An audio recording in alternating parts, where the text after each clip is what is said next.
That'd be a unique day for you. It's been a fun one. It's been busy. Yeah. Fun. So good. So yeah, I'm just making sure I didn't miss any text messages. We're good. So let's rock and roll. Let's do it. All right. Welcome to this live edition of Saturday's Warrior. As always, I'm Trevor. And this is Adam. And yes, this is Jake Hatch. But no, this is not the Big 12 squad. No Utah fans here. No stories of fathers missing arms.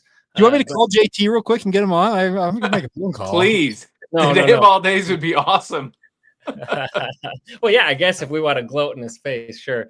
I was thinking Mountaineer Paul or something, but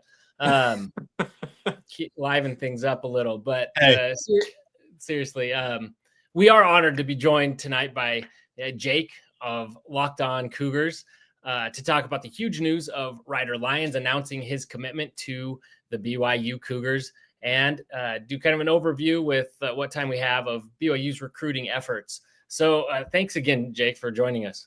Absolutely, guys. Thanks for having me, as always. Well, to help us thank Jake for taking time out of his busy schedule, he's really busy right now. I know he's got other appearances and things to do. Please be sure that you go subscribe to his YouTube channel and podcast. If you have not already, links will be in the description. But before you do that, stick around here. Join us in the chat. We want to hear your thoughts as well. And give this video a like and subscribe. It all goes a long way to helping us grow a lot, to which Jake can attest. And we really appreciate it. So, all right. So let's get into it. First, we're going to discuss the news we're all talking about. Ryder Lyons choosing BYU live on ESPN on the Pat McAfee show and what it means for BYU football going forward. Also discuss some of the other big names and recruits and commits with BYU, where that all stands and what it means for BYU's future in the upcoming season. So first off with Ryder Lyons, Jake, I got to know, did you have any inside information ahead of time of what Ryder's decision was? I know you can't come out ahead of time and spoil it, but now that it's happened, did you know? Did I know for a fact? No. Did I have a feeling, and what I was hearing is that was trending towards BYU? Yes. There are times I'll know that, hey, something's going to happen. And that's just part of how I operate in the media sphere. You call them sources. People will feed you information. This one with Ryder is he carried it pretty close to the vest for a long time. And it really came down to, for a long stretch there, it was a 50-50 proposition between Oregon and BYU. And BYU won out in the end, and it is by far the best commit Kalani Sitake's era, and I would venture in the I call it the modern era. It's since about 2000 when recruiting rankings kind of became a thing, the star rating system and the like. It's the best commit in BYU football history in that era, in my opinion. Yeah, absolutely. So what was it? We were talking about this while you had computer issues ahead of time and hopping on the chat here. What is it that really sealed the deal for Ryder? I know a lot of people are going to come out and say, oh, BYU bought him and whatever, but there's more to it than that. So what are you hearing as far as what went into his decision? Well, I think he took everything in its totality. This is a kid who has been on the national recruiting scene for literally years now. He got his first offer from BYU, as he said, in 8th grade. So he has been being recruited since he was 13, 14 years old. And he, I think, understands the recruiting game better than most recruits because he's just been in it for so long. So I think he's asked all the questions of everybody that seemed to recruit him. I know that NIL is a factor. It doesn't matter if you think it was the overriding factor or not. It is a factor, and BYU's got money. Just that's part of life now. BYU, we've seen it. AJ DeBonsa, anybody, you look at what BYU's doing in the NIL. But I think the other thing he looks at is he's got family connections to Provo. He's got an offensive coordinator in Aaron Roderick that he believes in the system that he's going to be playing in. And I think the biggest thing is he believes that he can come to BYU and be a big fish in a small pond. And he wants to be the guy that can lead BYU to glory. And I think that's a really, really nice thing that BYU was able to pitch him on and say, hey, come here and be a legend. BYU's got a strong history with quarterbacks. You could be the next one. Yeah, and do you feel like things are shifting that way? Because for a long time, especially, through, Mountain West days and independence, we weren't always able to lock in those top LDS talents and or even sometimes the top talent in the state going up against Utah, who was then at the P5 level. Is that starting to shift? I think so. The biggest thing for BYU is you look at what happened a year ago. They went 11-2, and they're kind of riding that wave of momentum right now in the recruiting front. let's say BYU would have gone 5-7 for a second straight year in the Big 12 conference. I don't think Ryder Lyons would have seriously entertained BYU much more if they had gone with another losing season in the Big 12. They go 11-2 though, and suddenly BYU's a hot item. They're a program that's winning. They're playing on a national stage and smashing Colorado in the Alamo Bowl. It's cool to watch BYU, and I think that by extension, it's cool to want to play for BYU right now. And that's why I think guys like Ryder Lyons are picking the Cougars, is because they understand this is a big opportunity. BYU's got an opportunity to play on a national level in the Big 12, et cetera. So, yeah, they're taking advantage of everything that's been afforded to them right now. Jake, I'm interested in what you'd say to some of the lifelong Cougar fans who would say, look, I lived through Ben Olsen. I lived through Jake Heaps. Ryder Lyons, when he actually does something, I'll pay attention. I've heard from a couple of people like that today. So what are your thoughts on that? I completely understand why they would say that. Because remember, Ben Olsen was a 5-star, if I recall correctly, coming out of Southern California, who literally never played a snap for BYU. Went to UCLA and had you call it a meh kind of career for the Bruins. Jake Heaps didn't work out. He had a decent freshman campaign, and it seemed like he was on track, but then things went awry, and he never panned out. Went to Kansas, went to Miami, and just never accomplished what some thought he might accomplish as a college quarterback. So, yeah, I get the angst some Cougar fans might have with regards to those two guys, but I also believe that in this day and age of like recruiting services, the evaluation that these guys go through, the scouts who are watching them, it's a pretty rigorous process here. He's a 5-star prospect. And for those people who don't know out there, the 24/7 composite ratings out there, they give out 32 5-star ratings annually. They just 32. And you know why they pick 32? Because there's 32 NFL draft picks in the first round of the NFL draft. They believe these are the 32 best prospects in an individual class. They believe in 3, 4, or 5 years time will be a first-round draft pick if it pans out. So that's why I think Ryder Lyons is a better bet to hit than Jake Heaps or Ben Olsen. And obviously you got to see the proof is in the pudding down the line when he finally suits up for the Cougars. But I've got a bullish feeling on what Ryder Lyons could be for the BYU football program. Okay, you mentioned when he finally suits up. And so I've got to ask, in this era of NIL and transfer portal, how confident are we feeling? I mean, people all the time are changing their commitments. And we know that with his one-year mission that, he's a couple years away from even suiting up. So how confident, how solid is this commitment? I think it's fairly solid. Now, I could say that today and he could change his mind tomorrow. That's just the nature of what's going on here. But as I mentioned, it's been a pretty rigorous process, I think, for him. He has had, dozens of schools coast to coast who've recruited him. He's gone on visits all over the country. He's played in all these camps, all these different showcase events. I think that he was very thorough in evaluating where he wanted to play. So I guess from my vantage point, I think this is about as secure as it can be, but nothing's ever a done deal. Could he go on his mission in 6 months' time, like Eli Kalaniavalu, who just recently flipped from Oregon to BYU while he's in the mission field? Could that occur? Yes, it could. You can never rule it out, but it sure feels like it's a pretty sure bet right now that he will be a BYU Cougar. Jake, does this change at all what BYU does now with their quarterback situation? I mean, if you redshirt Bear Bachmeier, Ryder Lyons comes back in 2027, Bear Bachmeier's redshirt sophomore at that time, just taking the reins, and he's starting his BYU career, and then you expect Ryder to wait around for that. You never really want to change what you're doing now based on, well, this prospect could be here then, but maybe Ryder Lyons is different. Maybe you got to do, set it up so that, okay, this is Ryder's show in 2028 or whatever it is. Are they thinking that way at BYU?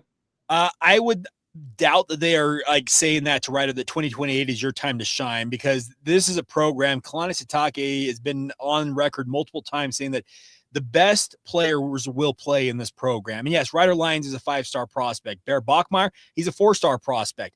You can't discount an Enoch Watson who's coming home off of a mission. There's Emerson Geilman who's going to be going on a mission. You've got Keneal Sweetwine who's already committed in the 2026 class as well.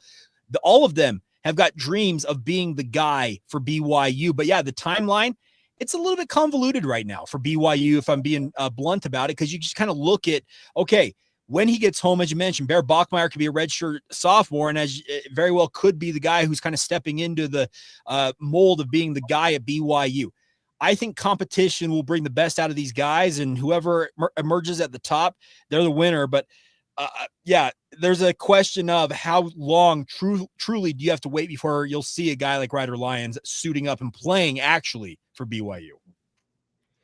Yeah, absolutely. Hey, anyone watching, please let us know in the chat what you guys are thinking about Ryder Lyons, what you're most excited about to see from him. Joining the conversation. Feel free to ask questions. But yeah, so along that line, what does Ryder Lyons coming to BYU mean schematically for BYU? Like, what will this team look like and this identity? Will they have to shift what they want to do, or is he going to fit in nicely? How do you see that happening? I think he fits exactly what BYU's offense is. They recruit to what their offense is. Now, are there adjustments you make within the framework of that offense? Absolutely. The offense under Aaron Roderick that Zach Wilson ran versus what Jaren Hall ran, they look different because Jaren Hall was more of a true dual threat quarterback. You could really use read option and the QB run game more fully with a guy like Jaren Hall as your quarterback. I look at Ryder Lyons. He's got dual threat capability, but I see him more in the mold of a Zach Wilson where, yes, he can make plays with his feet, but he's more comfortable making plays with his arm from the pocket. Will he scramble around? Yeah, but he's all about making plays. And if it requires him using his feet, he will do that. But I think if you're looking for a comparison in terms of the quarterback to expect, I would guess it's more of a Zach Wilson versus a Jaren Hall. Oh, okay. So, let's talk a little bit about this weekend, this big recruiting weekend. There was a bunch of guys there, and I know they all show up together. So I'm kind of curious, what goes on in these weekends, and what is BYU's pitch to these young men when they show up? Well, there's a lot of food. I know that they feed them very, very well. They also went out on the lake. They go up to one, I think, the Deer Creek Reservoir, Jordanelle, one of the reservoirs up there by Heber. And they go out on the boats. This time of year, that's where they do that. When they come in the winter, when those official visits happen in the winter, they go snowmobiling. So it's kind of depending on the time of year when you come on your official visit, what you get to go out and do. But there's a lot of film study. You get to sit down with the coaches and ask them point blank about, hey, what do you see and what do you believe I'm capable of? And you get to have those conversations. You also get to associate with other prospects. BYU, I think, had close to 20, if not 20 guys. And some of them were commits, guys like Bot Mulatalo and Brock Harris, who are headliners in their own right of this recruiting class. They're associating with guys like Ryder Lyons. And guess what? They're making their own recruiting pitches to the guys who are uncommitted saying, hey, come on, you want to come play with me? Come play at BYU. So there's a lot of just fraternizing, I should call it, with family and friends, obviously, that are there on the visit, but also with guys who are going to be your teammates potentially down the line. But yeah, there's a whole lot of conversation. There's a lot of food. There's a lot of fun. There's the photo shoots you probably have seen on social media. These players, they do it out at Lavelle Edwards Stadium under the lights. It's a really cool weekend. They jam pack it. It's like sun up to sundown, and even late into the night, you're doing stuff. But from what I understand, it's a pretty fun weekend. Cool. So some of these guys like Brock Harris, we've seen him be very active in trying to pitch to other guys on social media and saying, hey, give this guy love and recruiting others. With Ryder Lyons now making this announcement, like how much of a sway is that going to have with these guys, and how much pull is it going to have with these guys that are on the fence and like, okay, he's committed now it's go time. Let's go to BYU. No, it'll have pull. Here's the thing. Guys like to play and win football games. They also like to play with guys they feel like you're going to have a overriding, indicator of their success on the football field as well. And a guy the caliber of Ryder Lyons, guys are going to sit up and say, hey, okay, maybe I want to play at BYU because of what the type of player that he is. And that's the fun part, is you're going to have the impact of the 2026 cycle of guys wanting to sign up to play alongside him, 2027, 2028. There are going to be guys who look at that, probably saw him on the Pat McAfee show and are like, hey, I want to play with a guy like that. And that's what BYU can use in their recruiting pitches, saying, hey, you want to come be a part of it? Yeah, commit to BYU and come be a part of the BYU football program. He is going to have a lot of pull because he's got that type of caliber just in terms of his overall potential. Awesome. Hey, let's take we got a couple comments here I want to throw up here on the screen. We got Isaac Harlan says, what a time to be a BYU sports fan. Absolutely. Ryder Lyons is the football version of AJ. Go Cougs. So okay. Obviously there's similar comps. Both are huge recruits. Mm-hmm. Both, committed on ESPN. Yeah, exactly. And it's obviously basketball I think is a little different because you can kind of have an outsized impact on the court with 5 guys. Like AJ could go anywhere. He could join us in Williamsburg at William and Mary, and he'll still be AJ, maybe, and he'll still get his, but obviously he's thinking bigger picture than that. But football's a little different, because even though you're the quarterback, you're the star, you really have to think about what are the pieces around you. And so, it's different, I guess, in that regard. And what is Ryder seeing in the pieces around him? Like what is coming together that helped attract him? Well, I think he looks at a Brock Harris, who's an elite tight end in his own right, and says, hey, that's going to be my safety blanket. And I'm not saying that that's not to diminish Brock Harris, because I think Brock Harris is a thoroughbred tight end. We're talking could be one of the best tight ends if he lives up to his potential in BYU football history, and got a pretty good run of tight ends in the program's history as well. But he also looks at a Bot Mulatalo. Bot wants to be the next Penei Sewell at tackle for BYU on the offensive line. And if he accomplishes that, well, guess what? You got a blindside protector that's going to be protecting you out there on the offensive front. Every guy, it feels like, will look around and say, okay, Ryder's going to want a good running back. He'll want good wide receivers around him. But the nice part is the pull he has is because he's a 5-star prospect. He's got this big name, and he's obviously got a big gravitational pull is probably the best way to term it. Guys are going to want to sign up to play with him at BYU, and they're not going to be slouches, because Ryder wants elite talent around him, and he'll do his best to make sure that he's surrounding himself with the best guys he can find. Jake, do you hear any discussion around? So our wide receiver recruitment has been really, really good lately, but I don't know that we've had anybody come through the program who's just skyrocketed like an Austin Collie. I mean, it's been years since we've had very good wide receivers, but we don't get 5-star guys. We don't get the Ryder Lions equivalent for wide receivers. Is there anyone out there that is interested at that level, or, in the next 2 to 3 years, that might look at Ryder Lions and say, hey, maybe BYU's the place? The hope is they will find somebody like that. I don't know anybody at the outset of this conversation that would be doing that, but a guy like Ryder, he probably knows a guy or two, and he could probably make a phone call and say, hey, I need you to come be my guy at BYU. I need you to come catch passes from me. So could he yield a guy of that caliber to come in and play for BYU? Very well could do that. I just don't know the names right now, but it feels like, given adequate time, I know that Fesi Satake, as you mentioned, has done a really, really good job on the recruiting front. I think Chase Roberts is poised for a really, really big year this year, but the wide receiver room's well stocked right now. But you make a very good point, Adam, is that they have not had yet an Austin Collie or a Cody Hoffman. It's been a minute since they've had a true dominant number one wide receiver, Puka Nakua, I guess, most recently. Yeah. To have a guy like that to be your go-to guy will be awesome. But I think given time, they should be able to narrow in on some targets of that caliber. Well, we got a comment here kind of along that line. So Gage Bentley says, who is the best quarterback in the QB room after Lions commitment? That's a good question. I'm going to say Ryder Lyons, because the previous comment talked about him being the equivalent of AJ DeBonsa. AJ DeBonsa is rated 100 by 24/7 Sports. Ryder Lyons is rated 99. So they're right in the same neighborhood in terms of the what they consider to be elite talent. So I would say Ryder Lyons is probably the best quarterback if you go by the recruiting rankings, but they've got a really, really nicely stocked QB room. We already mentioned Bear Bachmeyer. McKay Hillstead's a high-level talent in his own right. Trayson Bourget, Emerson Geilman. A lot of people believe that Enoch Watson, who's coming home off of a mission this coming off season, is an absolute dog and could be a factor down the line. I think Keneal Sweetwine is poised for a really, really big year this year at Skyridge High School. So all those names, they're all in the mix here. And Aaron Roderick is going to have no shortage of options. Now, will that group of guys thin itself out due to obviously transfer portal and wanting to find a spot to play? Yeah, probably. It's just that's par for the course with what college football is in this day and age. But I do think that right now, if you're going by just pure talent, I would say that Ryder Lyons is the best talent in my mind, but that's just on paper right now.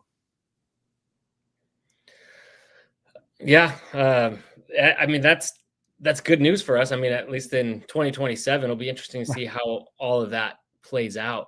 So who are some of the other major recruits that were there this weekend that we should be hearing from sooner or later that are in the mix to go to BYU, and how are we feeling about where, how firm they are as possibility of ending up at BYU?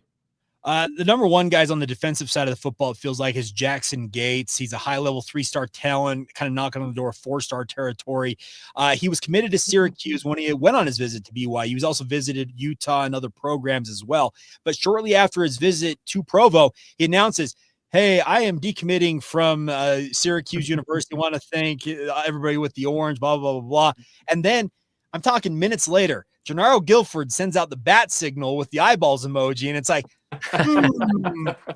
wonder what that could be about. A high-level prospect who's a defensive back that was recruited by Gennaro Guilford. Keep an eye on the name of Jackson Gates. It sure feels like they're reading between the lines and something could be happening there very, very quickly. The best part about that is I think it was Jake Edmonds pointed this out. He is from a place called Fontana, California. You know who happens to be from Fontana, California? Oh, Jamal Williams, Tyler Algier, some 2 all-time legends in BYU's football history. So there's some history there with the Inland Empires, they call it, down there in Southern California, and Fontana, where this kid is from originally, Damien High School. So keep an eye on that. There's also Lopeti Moala. You may know him as Junior Moala. He played at Davis High School last year, but he'll be playing for Orem High School this coming fall. He is considered to be a strong BYU lean. He hasn't announced the commitment yet, but he was on campus this weekend, and BYU sees him as a really big part of the defensive line rotation going forward. Man, I can just go down this list and kind of name guy after guy, but the nice part is it sure feels like BYU did a really, really good job recruiting these players. Oh, one other I should mention, Jax Tanner. He's out of Idaho. And the thing about Jax is he's got family connections to BYU. His dad, in fact, played for BYU football. And he is similar to Jackson Gates, knocking on 4-star territory. And he is an absolute mauler of an offensive lineman. You want your kind of next interior offensive lineman who's just an absolute steamroller. It sure looks to be a guy like Jax Tanner, but BYU's got to continue to stay on him because he hasn't announced where he's committing yet, but BYU's firmly in the mix there. And I don't think this weekend hurt the chances of having a guy like Ryder Lyons who's probably telling him, hey, I need you to protect for me up front. Jake, is it possible that we hit top 25 recruiting class territory? Is there that much potential, or are we still looking, outside of the top 30?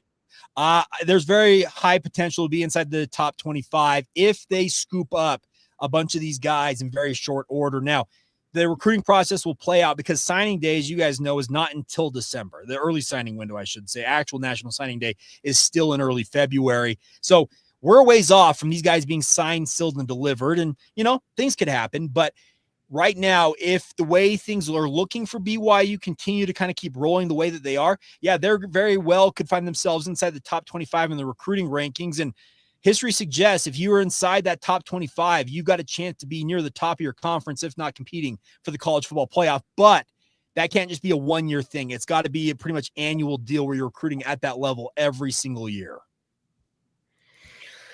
If those who are watching, please, again, join us in the comments. Let us know your thoughts, ask any questions while we've got Jake here before we, have to let him go onto his other commitments. But so obviously tons of big guys or big names out there. And so again, I kind of asked this with Ryder, but what is the overall, the type of recruit that BYU is going after? What does this suggest about the program and what they want to do and how they want to look going forward? They want to chase the best of the best. And that I know that BYU's kind of made their hay recently with 3-star prospects, and they've really developed really nicely and made them into what I consider to be 4- and 5-star talents over time. But if you can start recruiting the 4- and 5-star talents, well, guess what? As I say on my podcast all the time, that's doing more with more. You're having elite talent, and then you bring it in, and you've already got a proven track record of developing talent. Well, how much better can those guys get in BYU's system? That's the exciting proposition here is BYU, they're swinging for the fences now, to use the baseball analogy, because when you can get a guy like Ryder Lyons, yes, I know he's got connections via the Church of Jesus Christ of Latter-day Saints and all that to BYU. He's got family connections, but guys of his ilk are the type of guys BYU needs if they truly want to be a Big 12 champion and, more importantly, a college football playoff participant, because those are the type of players that will get you to that level to have them on your roster. Awesome. I mean, it is such a good time to be a Cougar. While It doesn't stop, let's put it that way. Well, we were discussing before the show, Adam and I, and he asked, he wonders if this is going to change the tune for a lot of fans in regards to A-Rod and how they feel about him. Do you think? I mean, how do you see that going? Are people going to kind of change their tune a little bit once Ryder gets in? And they should, but I get accused of being an A-Rod homer too often on my podcast. I really think Aaron Roderick gets a bad rap far too often from Cougar fans, but history tells us that, hey, Norm Chow, an elite offensive mind, and all he was a punching bag for BYU fans when he was in Provo. So it's kind of, it comes with the territory when you're the offensive coordinator for the BYU football program. But I had Jeff Hansen, who I consider to be the premier recruiting guy when it comes to BYU football, on Locked On Cougars with me, and we discussed ahead of the Ryder Lions commitment. If he lands Ryder Lions, will that shut the A-Rod haters up? And we both agreed it better, because the knock on him by some people's reckoning is that he can't recruit elite quarterback talent. Yeah, Ryder Lions is about as elite as it comes. So I think it should shut some people up. Do I expect it to actually happen? No. Yeah, it's too bad, because I'm an A-Rod fan as well, and take plenty of heat for that. I love the style of play when you contrast it with like the Detmer and the Doman years. But he did. I thought it was a somewhat fair criticism. Where is the elite recruitment Sure. level, especially out of the high school level? And the fact that he offered Ryder Lyons in 2021 when he was in 8th grade and sees it all the way through, and because of the strength of that relationship is what comes through. I think it speaks volumes about him as a recruiter. We've got to have him on. I worry if, say, the offense struggles and you do have to make a change at offensive coordinator in the near future, when Ryder Lyons is on his mission. What does that mean? And that's probably fear mongering at this point. But you think that relationship is probably a key to his success moving forward.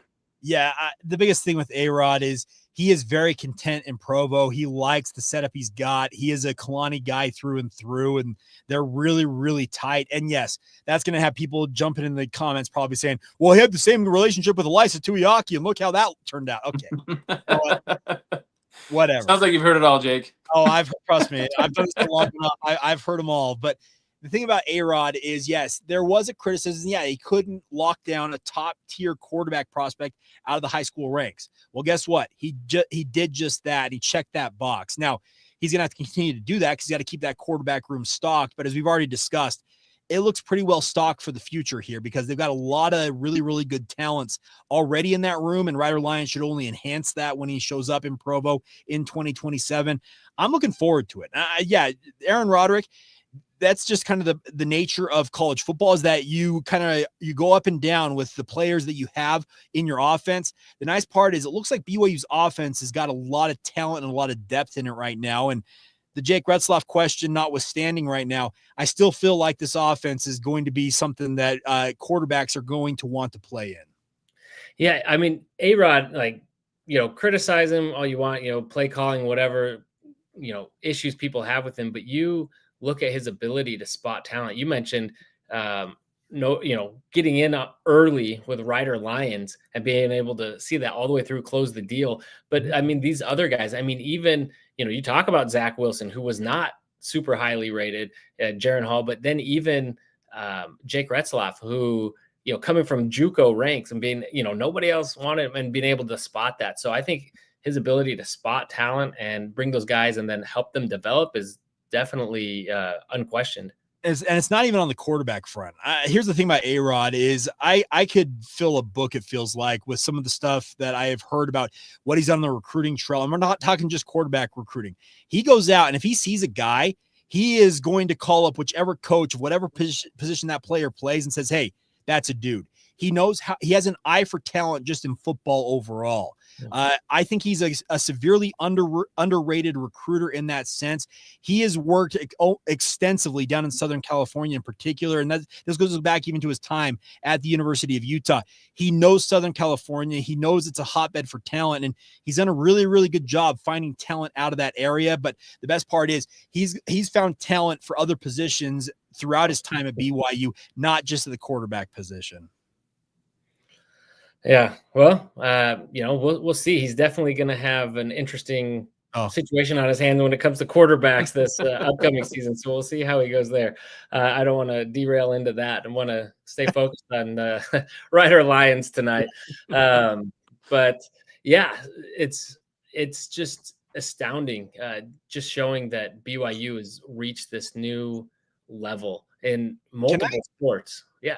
can I posit a question to you guys, kind of flip it on its head here real quick? Because you guys know I've been in the media sphere for a long time. I grew up a BYU fan, but I've been doing sports media for 15 years. And it kind of, I guess, puts a shell around you, or you kind of like insulate yourself from that fandom, I guess you'd call it in a way. What was your initial reaction when you officially saw that Ryder Lyons is wearing a BYU cap saying he's going to Provo, Utah to play for BYU?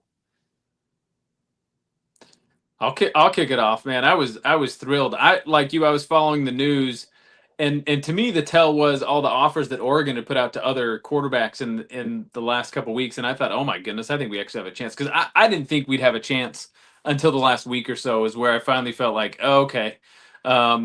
But I was that way with AJ when AJ committed. I texted Trevor the morning of, and I said, "Hey, I need to go on record just saying he's not coming to BYU. Okay, I need to make sure. I put this down. I documented that. So I don't have a great track record of picking these anyway. But man, to watch him put the hat on national television, just answer the questions about the university, man, your heart just swells, and you're like, man, that's our guy. Okay, that's awesome. Trevor, what was your thought?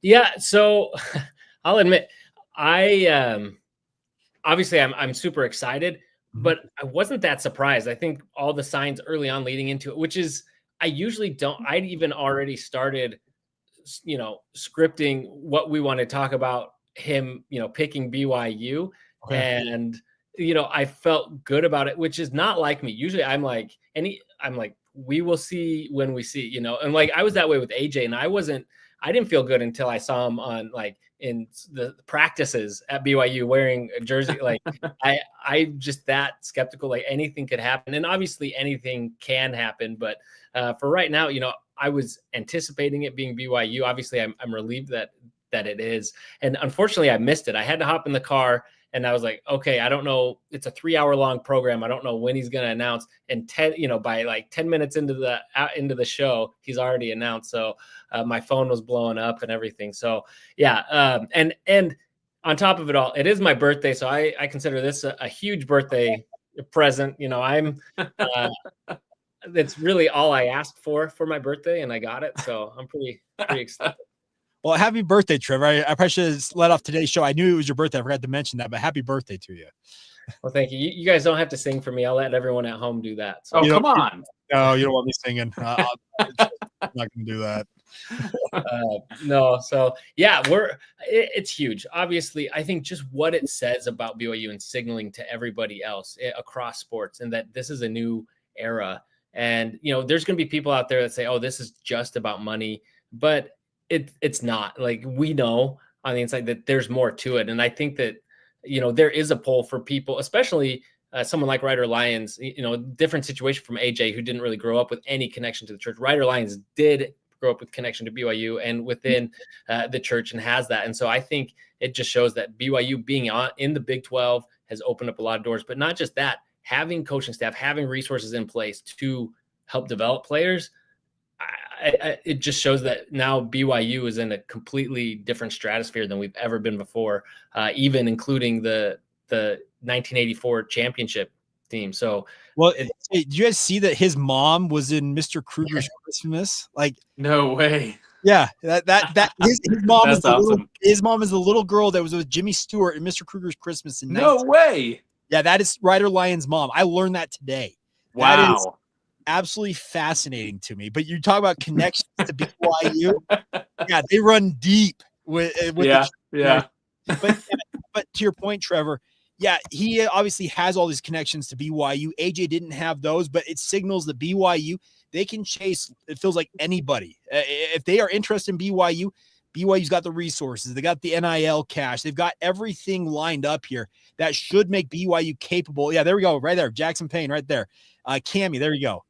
Crazy. But it's awesome to see stuff like that. But it kind of screams, to your point overall, that BYU doesn't have to feel like they can't chase somebody. They can go out and chase anybody they want right now.